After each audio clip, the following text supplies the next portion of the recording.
Linux Mageia. Donc la dernière version, je ne sais plus c'est laquelle, quel numéro. Donc je me demande si c'est de la daube ou c'est vraiment nul. Alors j'ai quand même le droit de me poser cette question, hein. Bon, et je sais qu'il y en a qui vont rager, des petits rageux, ou il y en a qui vont pas être contents, ils vont péter un câble. Voilà, ils vont se reconnaître. Il y a assez de vidéos qui tournent là-dessus. Donc j'ai mis Mageia sur la clé USB et je vais démarrer. Donc je vous tout vous expliquer au fur et à mesure. Donc là je boot sur la clé, hein.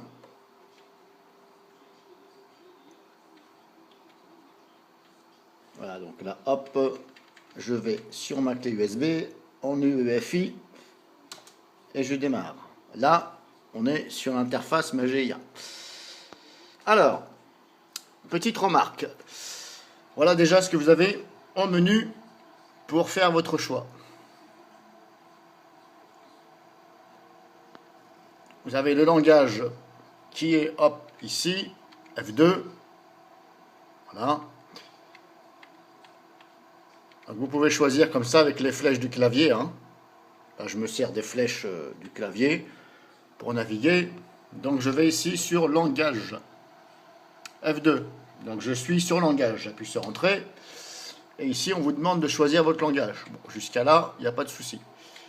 Donc je descends. Arrivé là, bah, ce n'est pas qu'il n'y a plus de langage, hein, il faut encore descendre. Voilà, vous pouvez encore descendre. Mais voilà, le problème, c'est que, bon, ce n'est pas un problème, c'est que, bah là, il faut quand même avoir un peu de logique. Donc il faut descendre. Voilà, arrivé à la dernière ligne ici, il y a encore des choses. Bah, jusqu'à la fin, jusqu'à ce qu'on n'ait plus. Mais il faut encore cliquer sur le bas pour pouvoir voir les autres langages. Bon. Là-dessus, je dirais, c'est pas catastrophique. Bon, peut mieux faire. Voilà, on va dire ça comme ça. C'est pas méchant. Là-dessus, il n'y a pas de souci. Donc, je me mets sur français. Pardon. Alors, désolé si des fois je tiens l'appareil pour filmer dans la main, hein. Donc là, je mets sur français. J'appuie sur entrée. Et là, hop, Mageia commence à se lancer. Alors que je n'ai même pas eu le temps de choisir en haut, amorcer, utiliser, etc. Vous voyez ce que je veux dire? Si vous n'avez pas compris, mettez la vue en arrière. Au début, on vous demande, est-ce que vous voulez amorcer Mageia, les drivers, etc. Mais déjà, logiquement, avant ça, les gens ils vont aller sur le langage. Vous voyez ce que je veux dire? Ils vont se dire, bah attends, je vais mettre quand même ma langue pour pouvoir lire en français.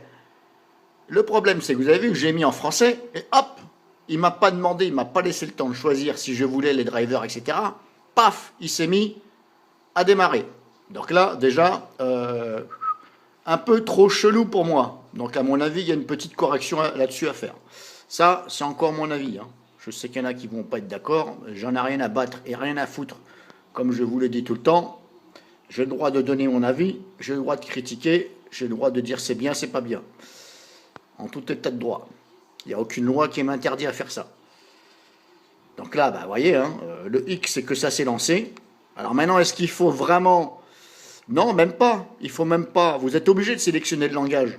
Parce que si vous ne sélectionnez pas le langage, vous bootez directement, le langage, vous ne l'avez plus. Vous voyez ce que je veux dire? Donc on est bien obligé de passer par langage. Et là, cerise sur le gâteau, ah, choisissez votre langage. Non mais alors, si c'est pas de la... Je viens de lui dire français, il me redemande, est-ce que vous voulez choisir français? Wesh. Là, il me demande mon fuseau horaire. Bon, à la rigueur, ça, on va passer. Je ne veux pas critiquer. Paris, ok. D'accord. Suivant. L'heure est-elle correcte? Ok, on ne va pas critiquer là-dessus. Suivant. Là, il me demande mon clavier AZERTY, etc. Oui, ok. Là, il n'a rien à dire là-dessus. Alors là, je vais vous faire voir autre chose. Parce qu'il y a quelque chose qui m'inquiète. Qui m'inquiète beaucoup quand même. C'est pour ça que je vous dis, au niveau de la licence, etc., moi, je n'aime pas ça. Bon, ça, c'est la page d'accueil, hein, que vous avez. Hop, je vais là. Voilà, ça, c'est la fenêtre d'accueil que vous avez. Comme en général sur toutes les distributions Linux, hein, voilà. C'est une fenêtre d'aide, etc. Voilà, bienvenue, ok. Bon, ça, je vais passer, je ferme, voilà. Bon, là, nous sommes là, ici.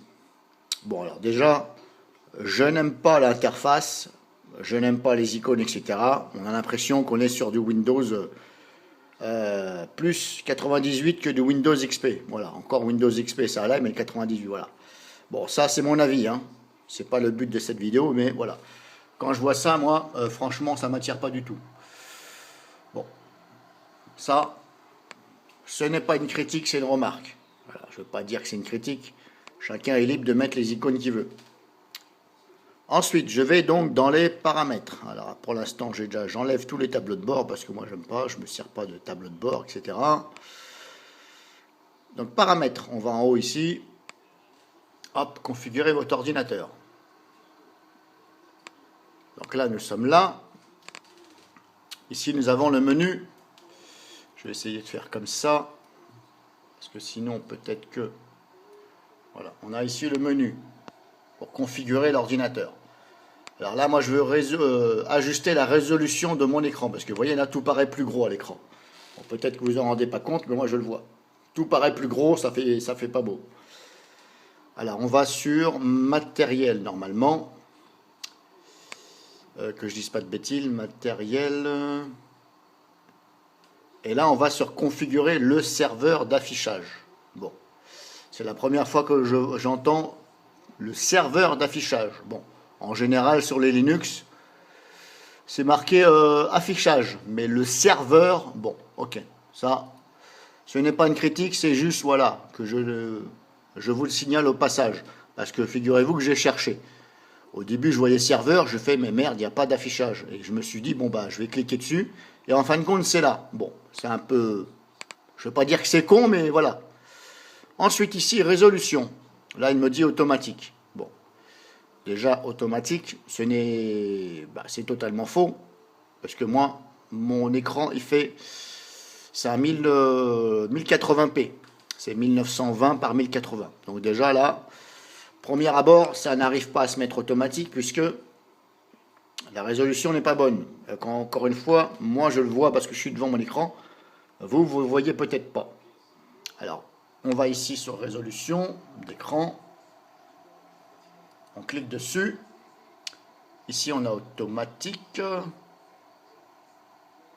Donc, je vous fais voir déjà ce qu'il y a marqué. Ici, hop. Bon, il me dit carte graphique Intel 810, machin. Bon, ça c'est ce qui est écrit, on ne peut pas changer.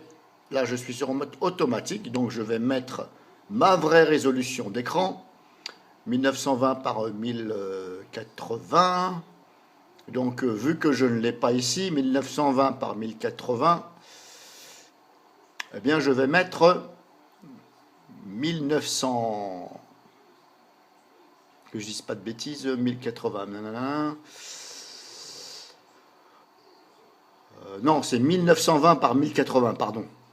Ma résolution, c'est 1920 par 1080, c'est 1080p.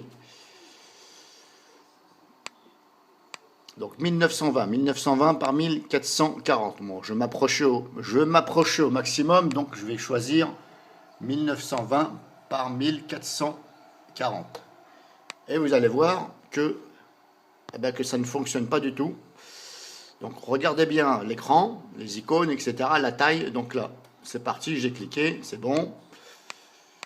Là, apparemment, il me dit OK, il m'a laissé faire, hein, vous voyez, il m'a mis en bas. Donc il m'a bien laissé faire. Qu'est-ce qu'il reste à faire? Il reste à cliquer sur OK ici en bas.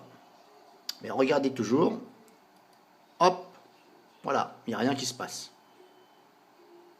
Il n'y a rien qui se passe, ça ne change pas, il n'y a rien. Et après, qu'est-ce qu'il vous reste à faire? Quitter. Quitter ou réessayer. Mais réessayer, j'ai déjà fait, ça ne marche pas. Alors maintenant, je vais essayer de mettre une valeur en dessous. Je me suis dit, peut-être c'est un peu trop, peut-être qu'il n'arrive pas. Donc maintenant, je vais mettre 1600 par 1200. Là, je mets 1600 par 1200.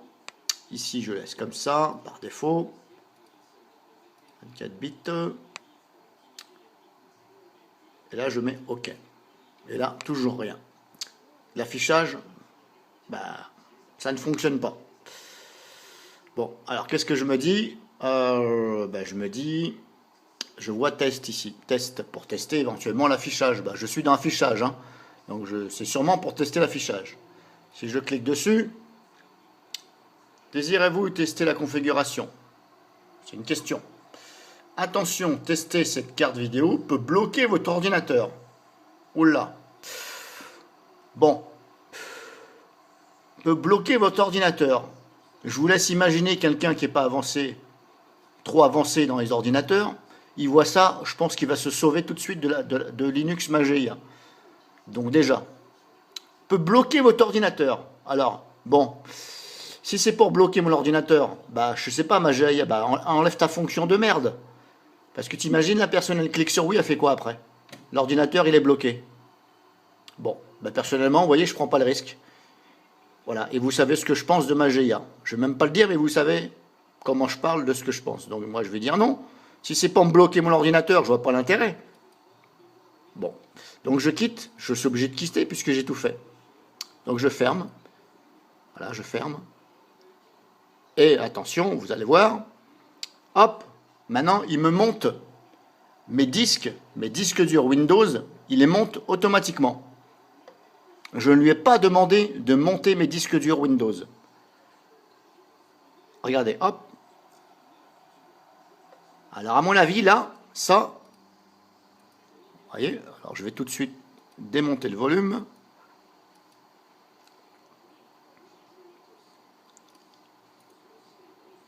Voilà. Ça, ce qui s'est passé là, je n'ai même pas cliqué sur monter les volumes, il me les monte automatiquement. Moi, je ne suis pas un développeur, mais je n'aime pas cette façon de faire. Parce que rien ne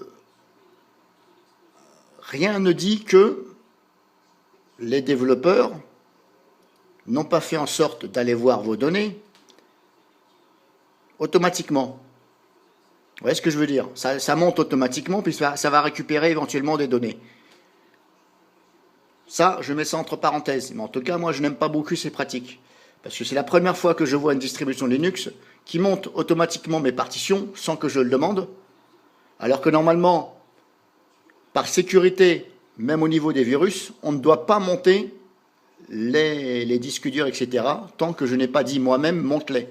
Vous imaginez celui qui chope un virus? Eh bien, les partitions sont montées, votre partition Windows et tout, et je vous laisse imaginer si ça arrive à se propager. Voilà, bingo. À cause de qui? À cause de Mageia, qui a monté automatiquement les trucs. Donc, est-ce que c'est une boulette de la part des développeurs? J'en sais rien, mais en tout cas, s'ils me disent que non, c'est une erreur et tout, je m'excuse. Quand on regarde la distribution qu'on a créée, quand on est développeur, on remarque bien quand même que ça se monte automatiquement. Si vous me dites que vous n'avez pas vu ça, c'est que vous êtes des gros menteurs. Voilà. Donc moi, je soupçonne, je ne vais pas dire à 100%, mais à plus de 70%, je soupçonne quelque chose là-dedans. Parce que c'est pas possible autrement. On n'a pas à monter des volumes comme ça. Ne serait-ce par sécurité. Donc vous voyez là ce que je vais faire, je vais tout simplement, hop, Mageia, je la considère comme de la daube. Voilà, pour rester poli, je vais dire c'est de la daube. Au revoir Mageia. Et je te remercie de nous avoir montré ton talent, c'est tout.